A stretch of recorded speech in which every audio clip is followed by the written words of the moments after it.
the Gaming Malta stand here at ICE2024, and I'm joined by John Keefe, the founder of Draw&Code. John, welcome.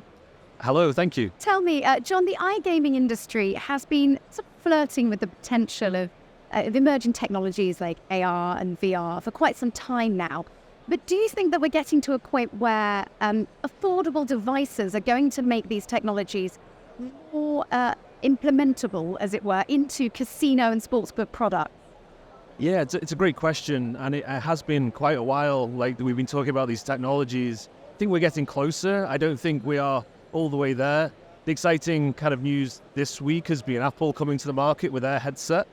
That's a huge kind of, that introduction and that company coming to market with a product we think will signify a maturing of the market, and we expect to see more people entering it. We're certainly seeing a lot of inquiries about kind of what they can do with these technologies, how it can improve customer experience. Just before we started chatting, you mentioned that the customer sometimes can get a bit confused with all the different terms. How do you most simply describe the change or the evolution into this area? Yeah, so the way we look at it is moving from 2D to 3D. So most of the content we consume today is on flat screens, so TVs, mobile, computers, laptops, things like that. AR and VR are about kind of putting that content into the world around you, making it spatial. So yeah, that's the way that we kind of approach it. And as humans, we hear and see in stereo, so making everything 3D, including our digital content, makes a lot of sense. It does indeed. Last year was the official launch of Draw&Code in Malta. How is that progressing, and why is Malta a good choice for you? It's progressing really well. We've got a team of 8 now, so that's amazing.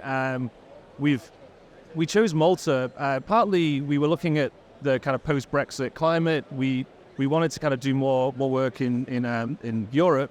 I visited Malta on a trade mission about 5 years ago, and it just found like a great pro-business, easy place to do our work essentially. But it's a beautiful place, and again, there's a connection to iGaming with some of the work we do. So again, that was an interesting climate to be bringing Draw&Code into. I was just going to ask about any innovations that you're working on and how they might fit into iGaming. Can you give me any insights? Okay, so we have some top secret projects that we're working on. What I can say is a lot of the effort we're spending our time on at the moment is around tracking technologies and looking at how we can take the data of live sports and convert that into kind of these 3D visualizations and so alternative uses. So we're seeing some quite interesting experiences coming out from NFL where they're taking the real-time player data and then grafting that onto a recreation of Toy Story. So you're seeing the American football game being played out in Andy's bedroom from the Toy Story in real time. So there's interesting innovations coming, not one of ours, but again, this is an area that interests us greatly. Absolutely, that sounds absolutely fascinating. I'd love to see that. Have there been any recent innovations, you just mentioned some in the tech industry, which have caught your attention and are possibly sort of inspiring where you're moving with Draw&Code? Yeah, I think there's probably never been a time of greater innovation. And so Apple's headset is fantastic. We work with a number of other headsets. So the Meta they're probably the most dominant in the market now, and they have a VR and a mixed reality headset called the Quest, which is fantastic. But there's also a lot of buzz around things like AI and generative AI, and so we're finding new ways to create content, quite personalized content. So I think that is a really fascinating area to watch. Personalization, that is interesting. How can you expand on that? How you see that working at all?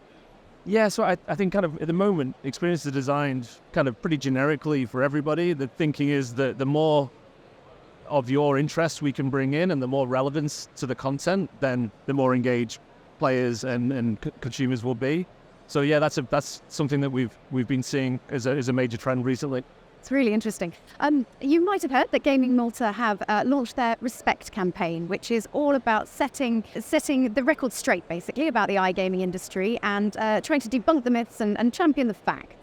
I'd like to know, in your experience in the industry, what are the most common misconceptions that you come across, when people who aren't in the industry perhaps ask you about it? Yeah, I think there's an assumption that there is little effort going in some causes, and that's not the case. We work with a number of companies, and we see huge amounts of time and money and effort into being able to make, the iGaming space a safe place. And I think that's, it is entertainment first, and I think campaigns like Respect really kind of help to highlight that. And I think it's good to have these kind of checks in place. But it's I think Malta's doing an incredible job. Yvonne Folletti preaches respect incredibly well. So I often throws a song in when talking about it. Brilliant. Well, thank you so much for joining us today. It's been really interesting chatting to you. No problem. Thank you very much for your time.